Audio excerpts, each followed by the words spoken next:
ప్రస్తుతం మనం పాలేరు నియోజకవర్గం నేలకొండపల్లి మండలం కోరుట్లగూడెం గ్రామ పంచాయతీ పరిధిలో ఉన్నాం. మనం గ్రామ శాఖ పార్టీ అధ్యక్షులు మంకెనపల్లి రామ్ దగ్గర ఉన్నాం. నమస్కారం సార్. నమస్కారం. మీరు ఎంతకాలం నుంచి టీఆర్ఎస్ పార్టీ గ్రామ శాఖ అధ్యక్షునిగా పనిచేస్తున్నారు సార్? మేము 7 సంవత్సరాల నుంచి చేస్తున్నాం. 7 ఇయర్స్ నుంచి గ్రామ శాఖ అధ్యక్షుడిగా పనిచేస్తున్నాం.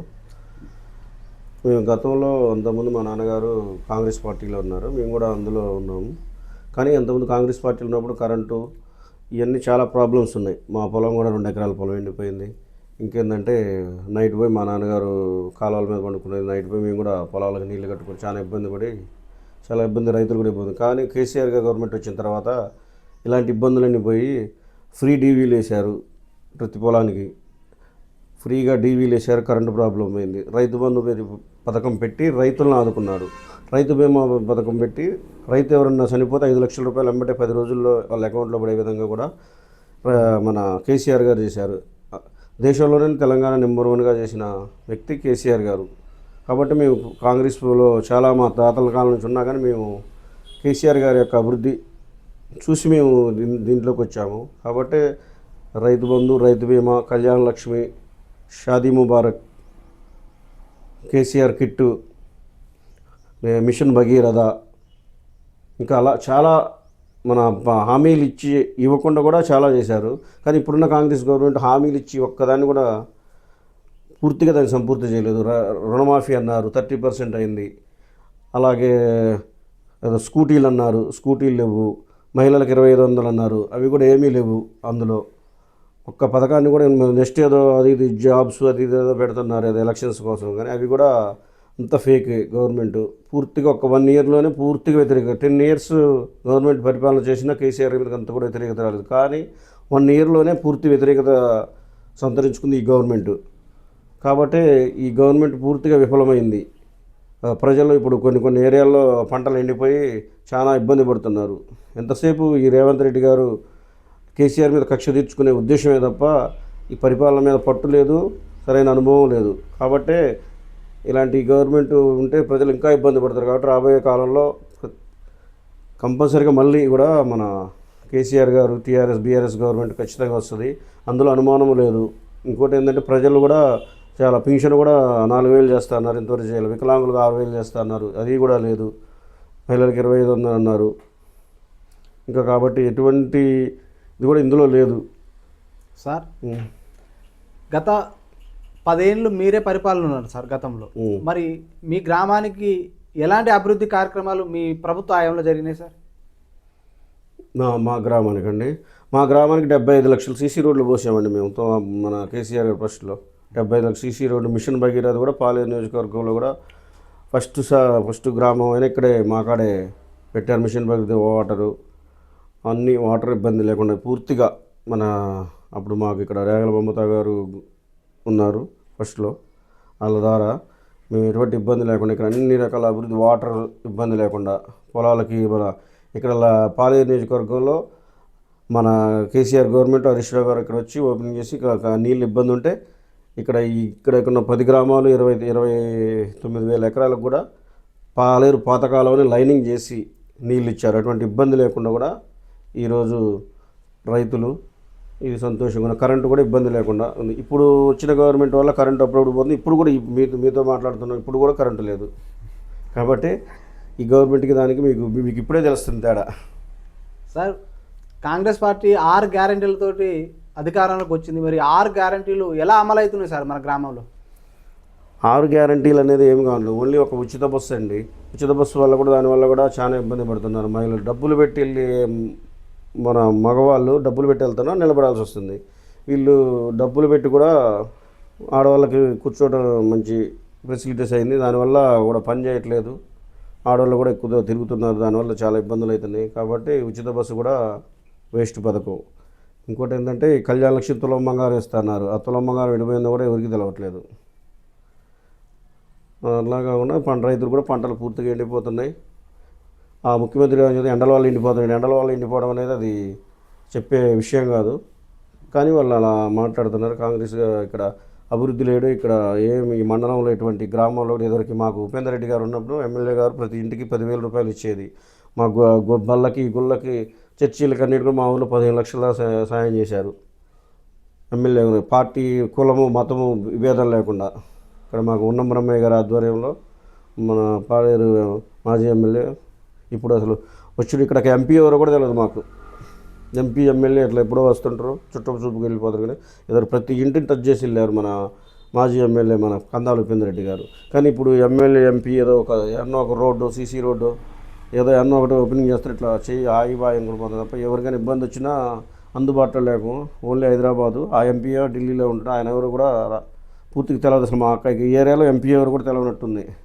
ఏదో కాంగ్రెస్ పార్టీ అప్పట్లో 1000 మీద గెలిచిందే తప్ప ఇందులో ఎటువంటి సార్ 2 లక్షల రుణమాఫీ పూర్తిగా జరిగిందంటారా? 2 లక్షల రుణమాఫీ జరగలేదండి, 30% జరిగింది. మాకు కూడా జరగలేదు. మాకు కూడా ఉంది. మా కుటుంబంలో మా అన్నదమ్ములు 3-4 ఉన్నాయి. మా అమ్మకైతే మా ఒక్కళ్ళకు కూడా రుణమాఫీ అనేది 30% జరిగింది, 60% జరగలేదు రుణమాఫీ. రైతులకు 500 రూపాయల బోనస్ ప్రకటించింది సార్ ప్రభుత్వం. మరి అది మన రైతులకు ఏ విధంగా తోడ్పాటును అందిస్తుంది?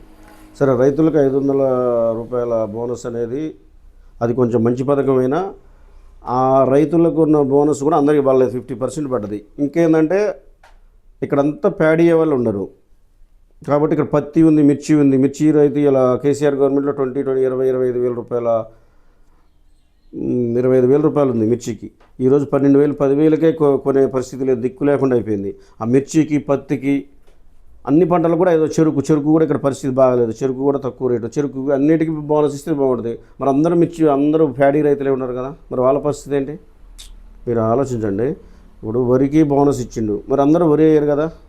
మీకు ఉంది 2-4 ఎకరాలు ఉంది, మెట్ట పొలం ఉంది, మీకు బోనస్ రాదుగా.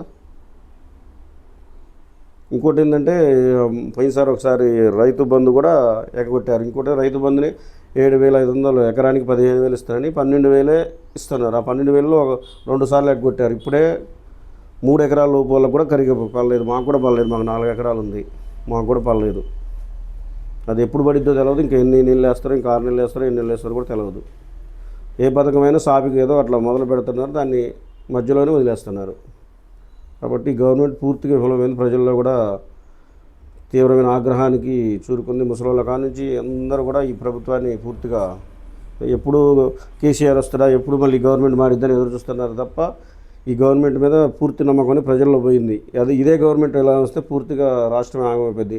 అప్పులు అని మన కేసీఆర్ అప్పుల్లో 25వ స్థానంలో ఉన్నారు రాష్ట్ర దేశంలోనే. కానీ అభివృద్ధి చేసి మూలధన అభివృద్ధి చేశారు, అది చూసుకోకుండా అప్పులు అనేది చేసి ఈరోజు ఒక సంవత్సరం 1,50,000 కోట్ల అప్పు రేవంత్ రెడ్డి గారు. ఇది అప్పు కాదా సార్?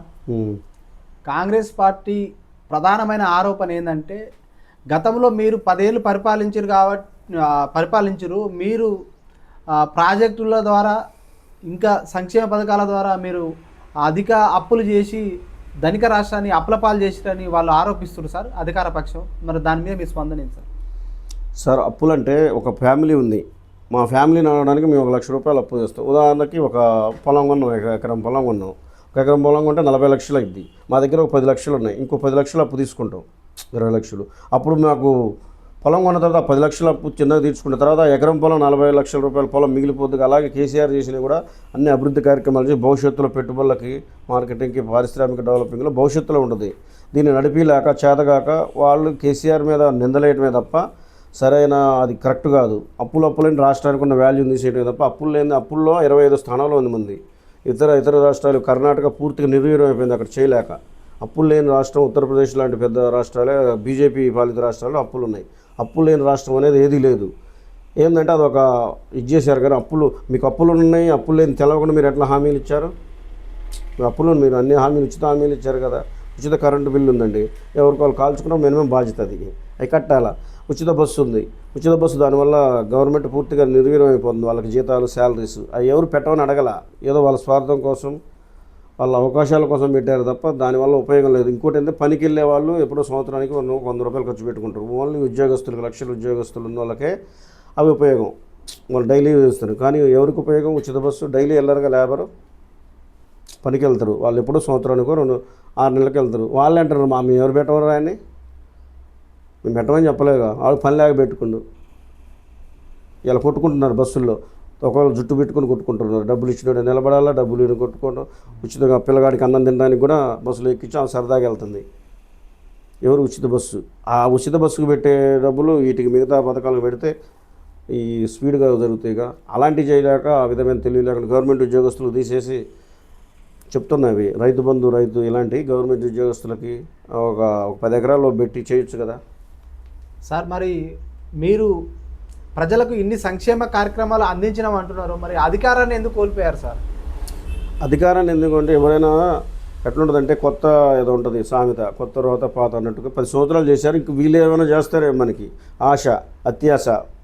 వీళ్ళు పథకాలు పెట్టారుగా, చేతిలో పెట్టారు, ఏదో సంతకాలు పెట్టారు, రిజిస్ట్రేషన్ అగ్రిమెంట్లు చేసి ప్రజలకు ఏదో మేలు చేస్తారు, ఇంకేదో ఉంది వీళ్ళు కాకుండా. ఏదో అంటారుగా మీరు పెట్టారు కదా, ఇంకొకరు ఏదో పెడతారు, ఇంకా బాగా ఏదో ఆశ ఉంటుంది, ఇంకేదో చేస్తారు వాళ్ళు అనే ఆశతో ప్రజలు మోసపోయి నమ్మి 10 సంవత్సరాలు చేశారు. ఏందో కూడా చూద్దాం, ఆంధ్రాలో కూడా మార్చారు కదా, అట్లా ఇక్కడ కూడా చూద్దాం ఈయన పరిపాలన ఎట్లా ఉంటుందో ఒకసారి చూద్దాం. మేము బాగా చేస్తాం, ఇది చేస్తాం, మేము నోట్లో అన్నం పెట్టి తినిపిస్తాం, మిమ్మల్ని ఏ పని చేయమన్నట్టుగా చెప్పారు. కాబట్టి ఆ విధమైన పాలన చూసి ఒక 6 నెలలు సంవత్సరంలోనే జనాలంతా తలబట్టుకొని ఈరోజు మళ్ళీ కేసీఆర్ మేలు, కేసీఆర్ వస్తేనే మేము బ్రతుకుతాం, నీళ్ళైనా కరెంట్ అయినా పింఛన్లు అయినా ఏదైనా మాకు సకాలంలో అందినాయి.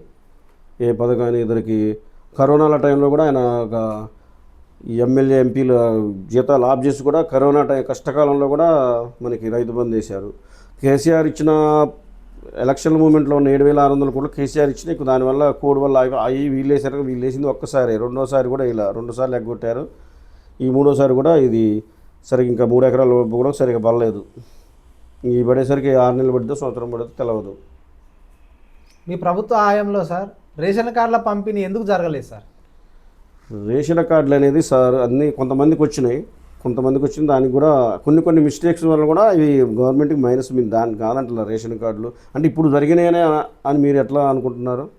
ఇప్పుడు కూడా అల్లో లిస్టు ఇచ్చి రేషన్ కార్డుల మీదని ఎలక్షన్ మీదగా అల్లో పోతే ఒక్కళ్ళు కూడా పేరు అందులో రాలేదు, ఒక పేరు కూడా రాలేదు. మా పిల్లగాళ్ళ కూడా యాడింగ్ కూడా పెడితే అందులో లిస్టు, మా తమ్ముడో పిల్లగాళ్ళు వేస్తే అందులో లిస్టులో కూడా ఒక్కళ్ళ పేరు కూడా రాలేదు. జస్ట్ ఏంటంటే మీ ఇట్లా పెడతామని చెప్పారు తప్ప వీళ్ళు కూడా చేయాల. సార్ రేషన్ కార్డులు వాటికి కూడా కొన్ని ఇబ్బందుల వల్ల దానికి కూడా ప్రయత్నం చేశారు. దానికి చేసే టైంలో కొన్ని ఇబ్బందుల వల్ల ఆగిపోయినాయి లాస్ట్ మూమెంట్లో. సార్ ప్రస్తుతం కాంగ్రెస్ గవర్నమెంట్ ఇందిరమ్మ ఇండ్లని నియోజకవర్గానికి 3,500 అని ప్రకటించింది. అలాగనే రేషన్ కార్డుల పంపిణీ కూడా మేము అందరికీ పేదలకు నిరుపేదలకు అందిస్తామంటుంది సార్. మరి అది నిజంగా క్షేత్రస్థాయిలో పేదల నిరుపేదలకు ఇందిరమ్మ ఇండ్లు కానీ రేషన్ కార్డుల పంపిణీ కానీ జరుగుతుందా సార్? లేదండి, ఇందిరమ్మ ఇల్లు దగ్గర భద్రాచలం వచ్చినప్పుడే మన రేవంత్ రెడ్డి గారు ఒకసారి ఓపెనింగ్ చేశారు. ఇంకా ఇంకా 3 సార్లు ఓపెనింగ్ చేశారు. అక్కడికి ఇల్లు అట్లా ఏంటంటే మామూలుగా ప్రతి మీటింగ్లో శంకుస్థాపన చేయటమే తప్ప 2 సంవత్సరాలైనా అది కట్టేది లేదు, ఇది లేదు. ఏంటంటే అట్లా రాజు పెట్టి జిలేబీ గట్ట తినడానికి ఎట్లా పెడతారు అట్లా తప్ప ఇంతవరకు భద్రాచలం ఫస్ట్ మీటింగ్ కానించి వైరా మీటింగ్ కానించి ఎక్కడైనా ప్రతి ఒక్కటి ఆడాడ శంకుస్థాపన చేసుకుంటూ పోతున్నా. ఇందిరమ్మ ఇల్లు అయ్యేసరికి ఇంకా 4 ఏళ్ళు అయిద్దో 5 అయిద్దో తెలియదు. అసలు మన మంత్రి పొంగులేటి కూడా ఆయన ఏదో డబ్బుల మనిషే తప్ప ప్రజలతో మమేకమై లేదు. దొంగ ప్రేమేగా ఉపేందర్ రెడ్డి గారు లాంటి మంచి మనుషులు అలాంటి వాళ్ళు పోగొట్టుకుని ఈరోజు బాధపడతారు. ఒక మనిషి చనిపోతే మేమే ఫోన్ చేసి చాలామందికి మేము ఫోన్ చేస్తే అట్లా మా బ్రహ్మయ్య అధ్యక్షుడు ద్వారా ఎమ్మటే ఫోన్ చేస్తే 10,000 తీసుకొచ్చి ఆ సార్ ఇచ్చేది, అది మేము ఇచ్చేది. కుటుంబానికి ఆసరాగా ఉండే సొంతగా ఆయన కులము మతము విభేదాలు లేకుండా ఈరోజు ఎమ్మెల్యే గారు కొంతమంది తెలవని కూడా తెలియదు అట్లుంది సార్. ఈ స్పెషల్ ఆఫీసర్ల పాలన ద్వారా గ్రామ అభివృద్ధి కుంటుపడింది అంటున్నారు సార్, ఇది ఎంతవరకు వాస్తవం? వాస్తవమే ఉందండి, వాస్తవం అది వాస్తవం. ఎందుకంటే ఇంతవరకు గ్రామ పంచాయతీలకి నిధులు లేవు. 1 ఇయర్ పోయిన ఫిబ్రవరిలో జరగాల్సింది మళ్ళీ ఫిబ్రవరి అయిపోయింది సంవత్సరం. మీరు అధికారం రాగానే ఎందుకు పెట్టలేకపోయారు? 1 ఇయర్ మీరు గెలిచారు కదా, అమ్మటే పెడితే ఎందుకు భయపడుతున్నారు? పంచాయతీ ఎలక్షన్లు పెట్టాలంటే చాలా భయపడుతుంది గవర్నమెంట్. ఎందుకంటే మనం పథకాలు చేయలేదు, జనాలు మళ్ళీ తరుముతురు అనే భయంతో వాళ్ళు చేయట్లేదు. స్పెషల్ ఆఫీసర్స్ వాళ్ళు అడిగితే ఏమంటున్నారు? నిధులు లేవు పైనుంచి, మేమేం చేస్తాం, మా జీతాలే రావట్లేదు, సెక్ కార్యదర్శులు మేమే సొంతంగా పెడుతున్నాం, మా జీతాలే మాకు రావట్లేదు, మేమేం పెడతామండి. ఒక ట్రాక్టర్ కూడా డీజిల్ పోసే పరిస్థితి లేదు. కేసీఆర్ గారు ఉన్నప్పుడు పంచాయతీలో ట్రాక్టర్ పెట్టి డీజిల్ ఇచ్చి నెలకి 300 కోట్లు గవర్నమెంట్ ఇచ్చి అన్ని శుభ్రంగా చెత్తతో సహా మొత్తం బయటకు పంపి ఈరోజు వాళ్ళు ఏదో కార్యదర్శులు వస్తారు, వెళ్తున్నారు, చేస్తారు. వీడు పంచాయతీ ఎలక్షన్లు పెడితే పంచాయతీలకు నిధులు ఇవ్వాలా, ప్రతి నెల నిధులు ఇవ్వలేక కూడా ఆయన పంచాయతీ ఎలక్షన్లు పెట్టలేకపోతుండు. సార్ ఈ ఖమ్మం జిల్లా నుంచి 3 మంత్రులు ప్రాతినిధ్యం వహిస్తున్నారు సార్. మరి ఈ జిల్లా, మీ నియోజకవర్గం, మీ గ్రామం ఏ విధంగా అభివృద్ధి పదంలో ముందుకు దూసుకెళ్తుంది సార్? 3 మంత్రులు ఉన్నారు పేరుకే, కానీ 3 మంత్రులు ఉన్నా మాకు ఉపయోగం లేకుండా పోయింది.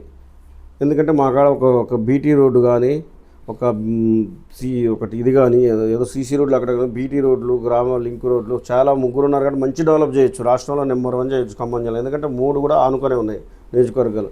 కానీ ఎక్కడ వీళ్ళు పోయి హైదరాబాద్లో కూర్చొని ఎంతసేపు వాళ్ళ పనులు, వాళ్ళ రెవెన్యూ వ్యవహారాలు, వాళ్ళ భూమి ఎక్కడ ఇది ఉందో అవి చూసుకునే తప్ప ఒక్క బీటీ రోడ్డు కానీ ఒక ఇది కానీ ఎక్కడ ఏమీ వర్క్ చేయలేదు. కాబట్టి 3 మంత్రులు ఉన్న పేరుకే, కానీ 3 కూడా ఎవరు కూడా ఇంతవరకు మంచి డెవలపింగ్ అయితే ఇక్కడ ఏం లేదు. సార్ మీరు గ్రామశాఖ అధ్యక్షుడిగా ఉన్నారు, మీకు సౌమ్యుడిగా మంచి పేరుంది సార్ ఈ గ్రామంలో. మీరు రేపు స్థానిక సంస్థలు ఎలక్షన్ రాబోతున్నాయి సార్. ఈ ఎలక్షన్లు అంటే మద్యం, డబ్బు ఏర్లై పారుతుంది సార్. దీని నిర్మూలనకు మీ పార్టీ తరఫున ఎలాంటి కార్యాచరణ ఉంటుంది సార్? ఇక్కడ మేము మద్యము, డబ్బులు నేను ఎక్కువ చేయం. మేము ఎక్కువ ఏంటంటే పార్టీ కేసీఆర్ చేసిన అభివృద్ధి డెవలప్మెంట్స్ మన ఉపేంద్ర రెడ్డి గారు చేస్తారు తప్ప మద్యానికి వీటికి మేము ప్రిఫరెన్స్ ఇవ్వం. మా పార్టీ తరఫున కూడా మా కార్యకర్తలు కూడా మందు అనేది మనకి లేదు, అవసరం లేదు అని చెప్తాం. కాబట్టి మేము మందుని దీన్ని ఎక్కువైతే మేము ఇచ్చాము. అవతల పార్టీ వాళ్ళు సరే ఎక్కువ మొత్తంలో మందుకి కేటాయిస్తారు, కానీ మా పార్టీ తరఫున ఎప్పుడు కూడా మేము మందుని వీటికి ఎక్కువ మేము సహకరేము. సార్ స్థానిక సంస్థలో గెలిచిన సర్పంచులు స్థానికంగా ఉండడం లేదు, మళ్ళీ పోయి పట్టణాలలో మళ్ళీ వాళ్ళు తిష్ట వేస్తున్నారు. ఇక్కడ ప్రజలకు సమస్యలు వస్తే ప్రజలకు ఆదుకునే నాయకుడు ఉన్నా కూడా లేనట్టు అంటున్నారు సార్. స్థానికంగా ఉండకపోవడానికి కారణాలు ఏంటి సార్? స్థానికంగా ఉండకపోవడానికి ఇక్కడ అది మన వ్యవస్థలో ఇక్కడ ఫస్ట్ నుంచి కాదు. కొంతమంది ఇందులో గెలిచి అందులో పోవటం, ఇక్కడ ఉన్నోడు పోయి సిటీలో ఉండటం అని ఏంటంటే దాన్ని ఒక వ్యవస్థ గవర్నమెంట్ కేంద్రం నుంచి అయినా ఒక వ్యవస్థ తీసుకొచ్చి దాన్ని మీరు ఇక్కడ లోకల్లో ఉండేటట్టయితే ఇంతకాలం లోకల్లో ఉండాలి, ఇంత ఇక్కడే ఉండాలా, పార్టీ మారొద్దు అనే విధమైన కొన్ని పెడితే దానికి ఉంటుంది. ఇదేంటంటే సిస్టమ్ లేదు అక్కడ, మంచిగా లేదు. ఇప్పుడు గవర్నమెంట్ ఐపీ పెట్టినోడికి ఎట్టుంది, వాడి మీద చేయ కూడా వేయకూడదు కేసు. వాడికి ఐపీ పెట్టేవాడికి గవర్నమెంట్ బాగుంది అంటే ఏ గవర్నమెంట్ అయినా. కాబట్టి ఈ వ్యవస్థలోని కొన్ని మార్పులు చేయాలి అంతే తప్ప మనం ఇప్పటికిప్పుడు అయ్యేది కాదు దాన్ని. కాబట్టి దాంట్లో మార్పులు వ్యవస్థలో రావాలా. పెద్ద పార్టీలన్నీ కూర్చొని కూడా అఖిలపక్షం నిర్ణయం తీసుకొని చేస్తే అది ఒకటి అయింది అంతే తప్ప ఎక్కడా కూడా అవి జరుగుతూనే ఉన్నాయి మామూలుగా. సార్ మరి ఎలాంటి వ్యక్తిని ఎన్నుకుంటే ఈ గ్రామం అభివృద్ధి పదంలో ముందుకెళ్తుందని మీరు అభిప్రాయపడుతున్నారు సార్? ఎలాంటి వ్యక్తి కంటే ఇప్పుడు అతనికి సహాయం చేసే గుణం ఉండి నిస్వార్థం లేకుండా మా కుటుంబం కోసం కూడా పార్టీ కోసం కాకుండా ప్రజల కోసం పనిచేసే వ్యక్తి. ఇప్పుడు మా ఎమ్మెల్యే గారు ఉన్నారు, ఆయనకి సంపాదించుకోవడం ఎన్ని డబ్బులు పంచారు, కోట్లు పంచారు, కానీ జనాలకు లేదు. ఆయన కూడా కొంచెం కూడా బాధపడాలి, పెట్టినా మనం సాయం చేసినంత తప్ప. అట్లాంటి వ్యక్తిని సాయం చేసి ప్రజలకు సేవ చేయాలనే ఉద్దేశం ఉన్న వాళ్ళు అయితేనే మనకి ఇక్కడ రాజకీయంగా ఉంటుంది తప్ప ఏదో నా సొంతంగా మేము సంపాదించుకోవాలా, నాకు డెవలపింగ్ కావాలి అనే ఉద్దేశంతో ఉంటే మేము అట్లా ఒప్పుకోం. సార్ అధిష్టానం మీకు అవకాశం కల్పిస్తే మీరు గ్రామానికి ఏ విధమైన అభివృద్ధిని అందిస్తారు సార్? అధిష్టానం అంటే దేనికి? మీ పార్టీ తరఫుకి అంటే స్థానిక సంస్థ ఎలక్షన్లలో అవకాశం కల్పిస్తారు.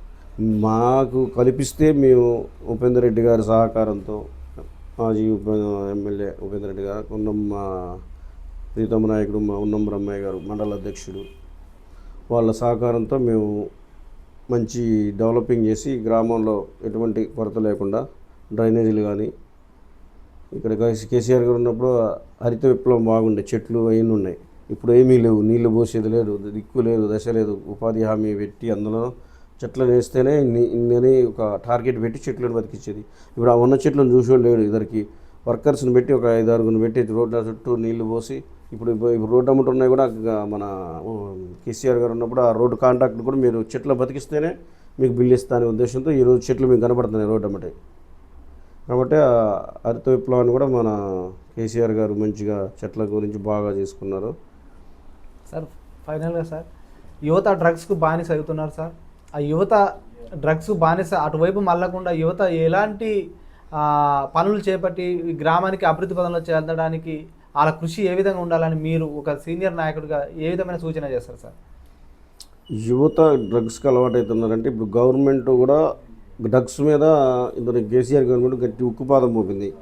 అలాగే గవర్నమెంట్ కూడా ఇక్కడ డ్రగ్స్కి అలవాటు ఏంటంటే ఇద్దరికి సీసీ కెమెరాలు అన్నారు. ఇక్కడ ప్రతి గ్రామంలో సీసీ కెమెరా పెడదామని ఎప్పుడు మాకు 2 సంవత్సరాల క్రితం వచ్చారు. ఇంతవరకు ఆ సీసీ కెమెరాలు లేవు. సీసీ కెమెరాలు పెట్టాలా, యువత మీద ప్రత్యేకమైన పోలీసులు కూడా ప్రత్యేక శ్రద్ధ తీసుకోవాలా. కలెక్టర్ గారు కూడా మంచి శ్రద్ధ తీసుకొని యువతని కావాల్సిన ఇంకోటి ఏంటంటే వాళ్ళకి ఏమేం కావాలా, వాళ్ళు కొంతమంది చదువు మధ్యలో ఆగిపోయారు. ఇంటర్లో వాళ్ళు పూర్తిగా చదవలేక ఆగిపోయారు. వాళ్ళకి కావాల్సిన ఉపాధి మీకు ఇది పెడతాం మేము, మీరు డ్రగ్స్కి అలవాటు కాకండి అని ఇప్పుడు గవర్నమెంటే చెప్తున్న ఉదాహరణకి మందు గవర్నమెంటే అమ్మిస్తుంది, మందు మళ్ళీ చెక్ చేసేది గవర్నమెంటే తాగుతున్నాం అని. కాబట్టి మనం యువతనే ఆగం చేసేదే మన వ్యవస్థలో ఉన్న లోపాల వల్ల ఇదైపోతుంది తప్ప డ్రగ్స్ అంటే అది డ్రగ్స్ కూడా ప్రత్యేకమైన అధికారులను పెట్టి కంట్రోల్ చేసి దాని మీద ప్రత్యేకమైన ఒక వ్యవస్థను పెట్టాలి. ఇప్పుడు పోలీస్ వ్యవస్థలో డ్రగ్కు సంబంధించి ఒక ఆఫీస్ పెట్టి దాన్ని ఎక్కడికక్కడ ఇది చేస్తే డ్రగ్స్ కంట్రోల్ అవుద్ది. సార్ ఫైనల్గా సార్ మీరు ఈ గ్రామ పౌరుడిగా ఈ ప్రజలకు ఏ విధమైన సూచన చేస్తారు సార్, ఎట్లా అభివృద్ధి పదంలో వెళ్ళడానికి? ఈ గ్రామ పౌరులకు మనం సూచించేది ఏంటంటే ఇక్కడ వచ్చే రోజుల్లో సర్పంచ్ ఎలక్షన్స్ ఉన్నాయి. సర్పంచ్ గ్రామ ఎంపీటీసీ వచ్చిన అయితే ప్రజలు ఎంతసేపు మాకేమిస్తున్నారు, ఎంత ఆయన 2,000 ఇస్తాడు, నేను 3,000 ఇస్తాడు, ఆ రోడ్డు పోస్తున్నారు, ఆ గుంట ఉంది మామూలు పనికిల్లో ఏమన్నారు, ఆ గుంట ఉంటే అందరికి లేని గుంట నాకెందుకు, ఆ రోడ్డు అయినా కాకపోయినా ఏం కాదు, ఒక రైతు ఉన్నాం మేము, మాకు ఆ రోడ్డు బాగుపడితే బాగుంటుంది. వాళ్ళకి అది ఎంతసేపు ఆయన 3,000 ఇస్తుంది ఆ ఊళ్ళో కూర్చుమంచులో, ఇక్కడ మీరు 5,000 ఇస్తే ఏమైంది, మాకు ఆ ఆలోచనే తప్ప ఇక్కడే కాదు మొత్తం రాష్ట్రం అంతా కూడా ఆ జనాల్లో ఏంటంటే డబ్బు అనే ప్రేరేపణ, డబ్బు అనే కాకుండా మా గ్రామానికి ఎటువంటి డబ్బులు అవసరం లేదు, మా ఊరికి ఇక్కడ ఈ మంచినీళ్ళ ప్లాంటు, లేకపోతే మా ఊరికి ఈ డ్రైనేజీ, ఒక బీటీ రోడ్డు, ఇంకోటి ఏంటంటే ఒక గ్రంథాలయం, మెయిన్ పిల్లగాళ్ళకు ఒక గ్రంథాలయం. అదే ఇప్పుడు ఈ పిల్లగాళ్ళ స్టడీగా ఈ సెట్ కోచింగ్, ఆ కోచింగ్, ఎంసెట్ కోచింగ్ సంబంధించి అలాంటి వైద్య శిబిరాలు, వైద్యం మీద పిల్లగాళ్ళ ప్రతి ఒక్కళ్ళ ఆలోచన ఏంటంటే వైద్యం మీద మాకు ఏమి వద్దు, మా వైద్యానికి మీరు ఏదైనా చేయండి, ఒక గ్రంథాలయం కట్టండి. పిల్లగాళ్ళు నిలబడ్డ బస్ స్టాండ్ కూడా లేదు, సెంటర్లో స్కూల్కి వస్తే బస్ స్టాండ్ కూడా సరిగా లేదు, ఎండకి అట్లే ఉండాల్సి వస్తుంది. కాబట్టి ఒక బస్ స్టాండ్ మనం కోరాల్సింది, ఇప్పుడున్న ఎమ్మెల్యేని ఎంపీని మాకు ఒక బస్ స్టాండ్ ఇవ్వండి, కట్టండి. పిల్లగాళ్ళకి ఉదయం పూట వస్తే అది రోడ్ల మీద నిలవాల్సి వస్తుంది. ఈ విధమైన గ్రంథాలయం పిల్లగాళ్ళు చదువుకోవడానికి ఈ గవర్నమెంట్ అయినా ఏ గవర్నమెంట్ అయినా కోరుకునేది ఏంటంటే వైద్యం మీద ఖర్చు పెడితే మిగతా పథకాలు తీసేసినా ఏం కాదు, అది ఆలోచన. సరే రైతుల పథకాలు కొనసాగించిన ఈ పిల్లగాళ్ళకి ఏంటంటే వేస్ట్గా ఈ ఉచిత బస్సు ఇలాంటివన్నీ తీసేసి వైద్యం ఎంత చదువుకుంటే అంత వైద్యానికి ఖర్చు పెడితే ప్రజలకు ఎటువంటి ఇబ్బంది ఉండకుండా ఉంటుంది. అదే మా యొక్క సలహా ఇది. సార్ ఫైనల్గా మీరు టీఆర్ఎస్ పార్టీ ఈ మండలంలో ఎన్ని సర్పంచులు కానీ, వార్డు మెంబర్లు కానీ, ఎంపీటీసీలు కానీ కైవసం చేసుకోబోతుంది సార్? నెక్స్ట్ పూర్తిగా ఈ గవర్నమెంట్ మీద పూర్తి వ్యతిరేకత ఉంది కాబట్టి ఎక్కువ శాతం ఈసారి 32-33 గ్రామాలు ఉన్నాయి కాబట్టి మాకు 25 వరకు మాకే ఈసారి వచ్చే అవకాశాలు ఉన్నాయి. ఎందుకంటే పూర్తి వ్యతిరేకత ఉంది గవర్నమెంట్ మీద, దాన్ని క్యాచ్ చేసుకొని మంచిగా వ్యవస్థ నడిపించుకుంటే మాకు మంచి అవకాశాలు ఉంటాయి అని మేము కోరుకుంటున్నాం. Okay, thank you sir. చూస్తున్నానండి మీ తెలుగు టీవీ.